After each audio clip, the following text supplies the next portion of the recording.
नमस्कार, स्वागत आहे तुमचं सर्वांचं आपल्या या शाश्वत अकॅडमीच्या यूट्यूब प्लॅटफॉर्मला.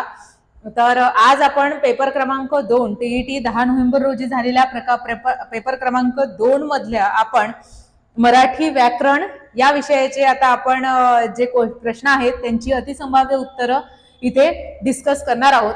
तर या अगोदर सुद्धा आपण सामान्य विज्ञान हा घटक झाला किंवा इंग्रजी व्याकरण याचे जे व्हिडिओज आहे हे आपल्या चॅनलला अपलोड झालेले आहे पेपर क्रमांक 2 चे. आणि पेपर क्रमांक 1 जो होता त्याचे संपूर्ण व्हिडिओज जे आहे सर्व विषयांचे जे लेक्चर आहेत हे सर्व विषयांचे जे उत्तरे आहेत हे आपल्या चॅनलला अपलोडेड आहेत.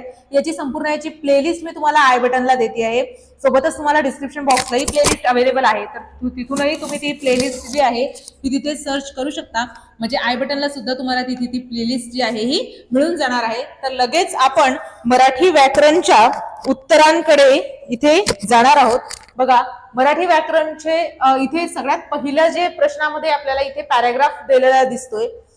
या पॅराग्राफ हा जो पॅसेज आहे किंवा हा जो उतारा आहे या उतार्यावरून आपल्याला या प्रश्नांची उत्तरे द्यायची आहे. पहिला प्रश्न आहे, शबरीच्या आश्रमाजवळ फुललेल्या फुलांचे वैशिष्ट्य काय होते? संपूर्ण या प्रश्नांची जी उत्तरे आहेत हे या उतारामध्येच तुम्हाला मिळतील. उतारा वाचून आणि अर्थ समजून सांगण्या इतका वेळ आपल्याकडे नाही, त्यामुळे आपण लगेच फक्त त्याची उत्तरे जी आहे हे बघणार आहोत. शबरीच्या आश्रमाजवळ फुललेल्या फुलांचं वैशिष्ट्य काय होतं? तर फुले ही कोमजलेली होती, हे त्याचं उत्तर असेल. ओके. नंतर पुढला प्रश्न आहे प्रश्न क्रमांक 2, या उतार्यातून विद्यार्थ्यांच्या मनावर काय ठसा उमटवायचा आहे? तर काय ठसा उमटवायचा आहे? तर कष्टाचे महत्व. कष्ट कसं महत्वाचं असते हे आपल्याला या उत्तरातून सांगण्यात आलेलं आहे. प्रश्न क्रमांक 3 जो आहे हा आपल्याला इथे दिलेला दिसतो. पुढीलपैकी कोणाचा उल्लेख उतार्यात आलेला नाही? कोणाचा नाही आलेला? तर दशरथचा आलेला नाही आहे, रामाचा सुद्धा आलेला, शबरीचाही आलेला आहे, मातंग ऋषीचाही आलेला आहे. कोणाचा नाही आलेला? तर दशरथचा नाही आलेला. हे जे प्रश्न होते हे उतार्यावरचे प्रश्न होते. यानंतर आपल्याला इथे कवितेवरचे प्रश्न आपल्याला आलेले दिसतात. कवितावर सुद्धा प्रश्न आहे. म्हणजे असं म्हणतात ना की उत्तराचे प्रश्न आणि कवितेचे प्रश्न हे आपले हातचे मार्क असतात. हे मार्क आपल्याकडनं कधीच जात नाहीत. म्हणजे तुम्हाला परीक्षेमध्ये उताराही होता आणि कविताही होती, म्हणजे हातचे मार्क आहेत. आणि मराठी व्याकरणचा पेपर हा पेपर 2 मध्ये अतिशय सोप्या स्वरूपाचा आपल्याला इथे दिसतो. 1 ते 2 प्रश्न फक्त असे असतील की जे तुम्हाला थोडेफार कठीण जातील. 25 पैकी 28 मार्क नक्कीच मिळवू शकता. 1-2 प्रश्न असे आहेत की जे तुम्हाला कन्फ्युज करू शकतात. पुढला प्रश्न बघा, इथे काही कविता दिलेली आहे, त्या कवितेवर अवलंबून हा प्रश्न असेल. बघा, विनायकाच्या मदतीस कोण आले? विनायकाच्या मदतीस कोण आले? तर विनायकाच्या मदतीस कोण आले होते? तर भिंत आली होती. नंतर प्रश्न क्रमांक 5, जड लंगर तुझिया पायी या ओळीतून काय सूचित होते? काय सूचित होते? तर पारतंत्र्य याच्यामधून आपल्याला या ओळीतून सूचित होणार आहे. दगडाची पार्थिव भिंत तो पुढे अकल्पित सरकली, याच्यामध्ये कोणत्या प्रकारचा आपल्याला अलंकार दिलेला आहे असा प्रश्न आहे. आता अलंकार कुठला दिलेला आहे बघा, अकल्पित भिंत पुढे सरकली. आता भिंतीला मानवासारखं वागवण्यात आलेलं आहे, भिंत पुढे सरकली. भिंत पुढे सरकू शकते का? नाही, पण त्याला मानवासारखं वागणूक दिलेली आहे. जर एखाद्या निर्जीव वस्तूला सजीवाप्रमाणे वागणूक मिळते, कोणता अलंकार? चेतना गुणोक्ती अलंकार. ओके, कुठला अलंकार असेल? चेतना गुणोक्ती अलंकाराचा हा इथे प्रकार आहे. खालील अक्षरांपासून तयार होणाऱ्या अर्थपूर्ण म्हणीपासून आपल्याला शब्दाचा शेवटचा समानार्थी शब्द इथे ओळखायचा आहे. ओके, तर कोणती अशी म्हण आहे जी या शब्दांपासून तयार होईल हे आपल्याला इथे ओळखायचं आहे. तर म्हण असणार आहे, उधारीचे पोते, उधारीचे पोते संवाहात रीते. बरोबर, उधारीचे पोते आणि संवाहात रीते. आता इथे रीते या शब्दाचा तुम्हाला समानार्थी शब्द विचारलेला आहे, रीते. आता बघा, जर आपण रीते हा शब्द म्हटला तर त्याचा अर्थ रिकामे असे होतो किंवा रीत. यापासून जर आपण असा शब्द घेतला रीत, रीती, तर त्याचा अर्थ होतो पद्धत. आता यामध्ये शिक्षण परिषदेद्वारे कोणतं उत्तर निवडलं जाते हे पाहणं तेवढंच गरजेचं आहे. एकतर पद्धतही असू शकते किंवा रिकामे असंही असू शकते, कारण रीते म्हणजे रिकामे होते आणि रीतवर जर आपण गेलो तर पद्धत होईल. त्यामुळे प्रश्न याच्यामध्ये पर्याय 2 आणि 3 जो आहे यामध्ये आपल्याला थोड्याफार प्रमाणामध्ये कन्फ्युजन इथे दिसते. पण आता कुठलं उत्तर येईल हे त्यावर अवलंबून असणार आहे. उधारीचे पोते संवाहात रीते असं याचं असणार. शेवटच्या शब्दाचा समानार्थी शब्द दुसरा किंवा तिसरा. ओके, पुढल्या प्रश्नाकडे आपण इथे जाणार आहोत. पुढला प्रश्न आहे, राजा मंगळ वेढेकर यांचं पूर्ण नाव काय होतं तर वसंत नारायण मंगळ वेढेकर. हा अतिशय सोप्या स्वरूपाचा प्रश्न आपल्याला दिसतो. एक आपल्याला फक्त त्यांचं पूर्ण नाव जे आहे इथे विचारलेलं आहे. ओके. वनवास या पुस्तकाचे लेखक कोण असतील? ओके. प्रश्न क्रमांक 9 कुठला आहे तर वनवास या पुस्तकाचे लेखक कोण आहेत? प्रकाश संत. प्रकाश संत हे या पुस्तकाचे लेखक आपल्याला दिसतात. आरती सुरू झाली, घंटानाद सुरू झाला. वाक्याचं मिश्र वाक्य मी तुम्हाला प्रत्येक लेक्चरला सांगत आलेली आहे. जेव्हा तेव्हा, जर तर, जे ते, कसे वाक्य असतात तर मिश्र वाक्य. बघा वाक्यामध्ये आलेलं आहे जेव्हा तेव्हा. जेव्हा तेव्हाचं वाक्य काय असते तर मिश्र वाक्य असते. पर्याय क्रमांक 3. ओके. पर्याय क्रमांक 3. 11व्या प्रश्नावर आपल्याला जायचं आहे. अतिशय सोपा असा हा प्रश्न आहे आणि मराठी व्याकरणचे जेवढे प्रश्न तुम्हाला दिसत आहेत हे अतिशय सोप्या स्वरूपाचे प्रश्न आहेत. बघा षष्टी आणि सप्तमीचे एकवचनी विभक्तीचे प्रत्यय इथे विचारलेले. अतिशय सोपा प्रश्न. फक्त विभक्तीचे प्रत्यय इथे आपल्याला विचारलेले दिसतात. कोणतं उत्तर असेल तर चाचीचे आणि तय्या. ओके. चाचीचे आणि तय्या. बद उपसर्ग लागून योग्य विरुद्धार्थी शब्द तयार करा. कोणतं असेल सांगा? 12वीचं उत्तर बदकृपा असं सुद्धा नसते, बदमान असंही नसते, बदगुण असंही नसते, बदनाम असते. काय होते? नाम बदनाम. त्यामुळे हे याचं योग्य उत्तर असेल. प्रश्न क्रमांक 13. नोकरीसाठी केलेला अर्ज हा कोणत्या प्रकारचा आहे? अतिशय सोपा. पत्रव्यवहार. पेपर क्रमांक 1 मध्येही याच्याशी निगडित एक प्रश्न आहे ज्यामध्ये आपल्याला एक पत्रलेखन बद्दल प्रश्न विचारण्यात आले आहे आणि हाही एक पत्रलेखनचा प्रश्न आहे. कोणतं उत्तर असेल तर औपचारिक पत्र. कोणतं पत्र असते ते? औपचारिक पत्र असते. ए ऐ ओ औ अतिशय सोप्या स्वरूपाचा प्रश्न. कोणते स्वर आहेत? संयुक्त स्वर आहेत. ओके. कोणते स्वर आहेत तर संयुक्त स्वर हे असणार आहे. मराठी व्याकरण अतिशय सोपे असे प्रश्न तुम्हाला यामध्ये दिसत आहेत. नंतर प्रश्न क्रमांक 15 बघा. सर्व लघु मात्रा असणारा शब्द कोणता? कावळा आहे का? नाही. कावळामध्ये ळाची मात्रा दीर्घ आहे त्यामुळे हे उत्तर नाहीये. चिमणीमध्ये नी ची मात्रा दीर्घ आहे त्यामुळे हे सुद्धा उत्तर नाही. कमळ हे उत्तर येणार कारण कमळमध्ये क, म आणि ळ हे तिन्ही लघु मात्रा असणारे शब्द आपल्याला इथे दिसत आहेत. म्हणजेच कमळ हे त्याचं उत्तर आहे. गुलाब मध्ये ला हा जो आहे ना हा दीर्घ आहे. ओके. ला हे काय? दीर्घ आहे. आयुष्यात यशस्वी होण्यासाठी तो जीवाचे रान करतो. तो जीवाचे रान करतो. असा साधा आणि सोपा प्रश्न आपल्याला इथे दिसत आहेत. अशुद्ध वाक्य, अशुद्ध शब्द निवडायचे. अशुद्ध शब्द प्रश्न क्रमांक 17. अशुद्ध शब्द सर्व शब्द बरोबर आहे फक्त कोणता सोडला तर नवीन. कोणतं असेल सांगा? नवीन.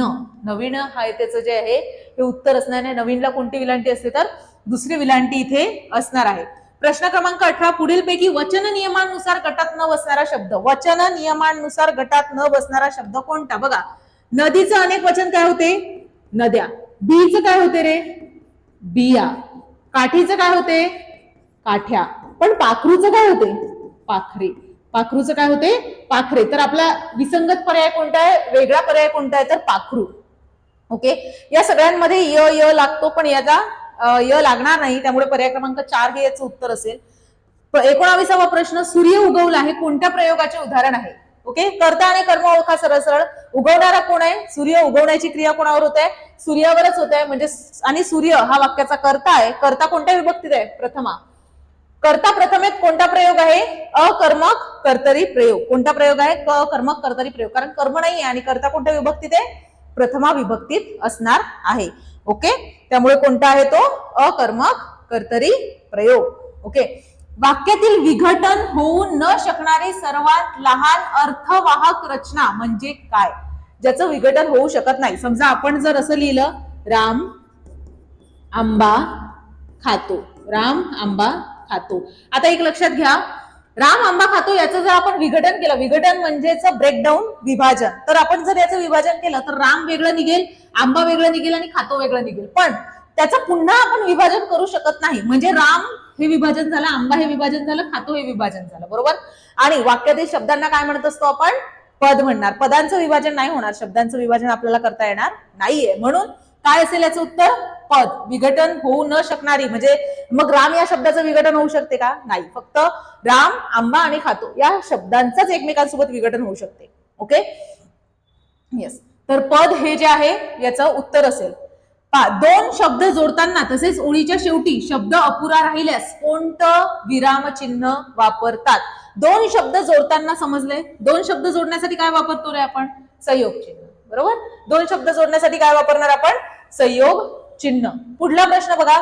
लहानपण देगा देवा, मुंगी साखरेचा रवा, ऐरावत रत्न थोर, त्यासी अंकुशाचा मार. अतिशय सोपा असा अलंकार आहे. कुठला अलंकार आहे तर दृष्टांत अलंकार. तुकाराम संत तुकाराम यांची ही प्रसिद्ध ओळी आहे, अभंग आहे. बरोबर. नंतर प्रश्न क्रमांक 23, अद्भुत रसाचा स्थायी भाव कोणता असतो.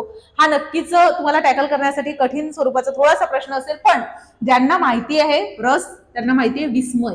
विस्मय हे याचं काय असेल उत्तर असणार आहे. ओके, पुढे बघा. प्रश्न क्रमांक 24, खालीलपैकी कोणत्या गटातील दोन्हीही नामांचे वा प्रत्यय लागून भाववाचक नाम तयार होणार नाही. नाही असं दिलेलं आहे बघा. गोड गोडवा, ओला ओलावा याचं होते.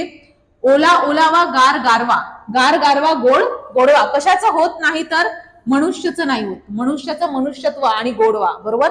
तर हे होत नाही, म्हणून पर्याय क्रमांक 2 जे आहे याचं उत्तर असणार आहे. 25 बघा. अरेरे, आणि आणि कडे हे अनुक्रमे अव्ययाची उदाहरणे आहेत. अरेरे काय आहे, कोणतं अव्यय आहे सांगा. अरेरे केवल प्रयोगी. आणि हे काय आहे उभयान्वयी. आणि कडे हे काय असेल शब्दयोगी. त्यामुळे पर्याय क्रमांक 2 जे आहे हे याचं उत्तर असणार आहे. बघितलं ना, अतिशय सोप्या स्वरूपाचा प्रश्न आपल्याला इथे दिसत आहेत. प्रश्नपत्रिका ही अतिशय सोप्या स्वरूपाची आहे. आता आज पाऊस पडेल बहुतेक. आता आज पाऊस पडेल बहुतेक. तर कोणत्या स्वरूपाचं हे वाक्य दिसतंय तुम्हाला. बहुतेक हा शब्द आलेला आहे. इथे शक्यता दर्शवण्यात येते. शक्यता कशामध्ये येते तर विद्यार्थीमध्ये इथे आपली शक्यता येणार आहे. त्यामुळे हे विद्यार्थी वाक्य असणार आहे. पुढील पैकी संधी विग्रहाच्या नियमांनुसार गटात न बसणारा शब्द इथे आपल्याला शोधायचा आहे. निष्फळ, निष्कपट, निष्कारण. श आलेला आहे म्हणजेच निरीच्छा हे जे याचा हा वेगळा पर्याय असणार आहे. कृतज्ञ, घर जावाई, सुखद. सुखद म्हणजे सुख देणारा, घर जावाई म्हणजे घराचा जावाई. तर तुम्हाला हे जे सगळे उदाहरणं आहेत हे तत्पुरुषचे दिसत आहेत. उपपद तत्पुरुष समासाची ही उदाहरणं असणार आहे. कोणता तत्पुरुष आहे, उपपद तत्पुरुष समासाची ही उदाहरणं आहेत. पुढील पैकी तलाव या शब्दाचा समानार्थी नसलेला शब्द कोणता. समानार्थी नसलेला. आता याचा समानार्थी नसलेला तरंगिणी सुद्धा आहे, रत्नाकर सुद्धा आहे. कारण रत्नाकर म्हणजेच काय होतो तर सागर. रत्नाकर म्हणजेच काय सागर. आणि तरंगिणी म्हणजेच काय तर नदीसाठी हा शब्द वापरला जातो. त्यामुळे दोन्हीही उत्तर असण्याची संभाव्यता आहे. शेवटी शिक्षण परिषद कुठलं उत्तर देते त्यावर ते सर्व अवलंबून असणार आहे. ओके, 29 क्रमांकाचा प्रश्न. एकतर 2 नाहीतर 3. 100% तडाख म्हणजे सुद्धा तलाव होतील, कासार म्हणजे सुद्धा तलावच होणार आहे. हे 100% ठरलेलं आहे. फक्त आपल्याला याचं उत्तर बघायचं आहे की 2 येते का 3 येणार आहे. ओके, 2 उत्तर देण्यात येणार आहे का 3 देण्यात येणार आहे हे आपल्याला फक्त तिथे बघायचं आहे. ओके, तर पुढला प्रश्न आहे प्रश्न क्रमांक 30. पुढीलपैकी विरुद्धार्थ नसलेली प्रश्न क्रमांक पर्याय क्रमांक 2. हे आपण बऱ्याच वेळेला ज्या वेळेला रिव्हिजनचे सेशन घेतले तर कंजूसचा, कृपणचा विरुद्धार्थी शब्द असा आपण घेतलेला आहे. तर कृपण म्हणजेच काय होते कंजूस. कृपणच्या विरुद्ध काय असते मग तर उदारमनाचा. कृपणच्या विरुद्ध काय असेल उदारमनाचा. त्यामुळे ही जोडी निश्चितच चुकीची आहे. कारण कृपण म्हणजेच काय होते तर कंजूस होणार. ओके, अतिशय सोपे असे मराठीचे प्रश्न होते. पेपर क्रमांक 2 हा मराठीच्या बाबतीमध्ये पेपर क्रमांक 1 पेक्षा सोप्या दर्जाचा आपल्याला इथे दिसतोय. 1-2च प्रश्न आहेत की ज्यामध्ये आपल्याला संभ्रम निर्माण होईल. पण मराठी व्याकरणात तुम्ही 30 पैकी जवळपास 28 हा स्कोअर करू शकता. 27 हा स्कोअर आरामात येऊ शकतो. इतके सोपे आपल्याला ते प्रश्न जे आहेत इथे दिसत आहेत. आणि निश्चितच तुमचा सर्वांचा सुद्धा खूप चांगला स्कोअर आला असेल. सगळ्यांनी एकदा चेक करावा. आणि या अगोदर आपण विज्ञानचा आणि इंग्रजी व्याकरणचे जे उत्तर आहेत हे घेतलेले आहेत. आणि लवकरच आपल्या चॅनलला गणिताचे सुद्धा लेक्चरचे जे गणिताचे जे प्रश्नांची उत्तरे हे सुद्धा अवेलेबल होणार आहेत.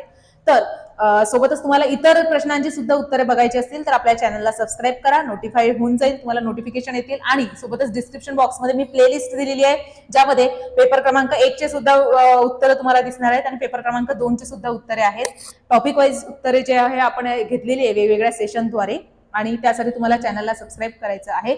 आणि पीडीएफ साठी तुम्हाला आपलं टेलिग्राम चॅनल जॉईन करावं लागेल. तर टेलिग्राम चॅनलची लिंक सुद्धा मी तुम्हाला डिस्क्रिप्शन बॉक्सला दिलेली आहे. Okay, thank you.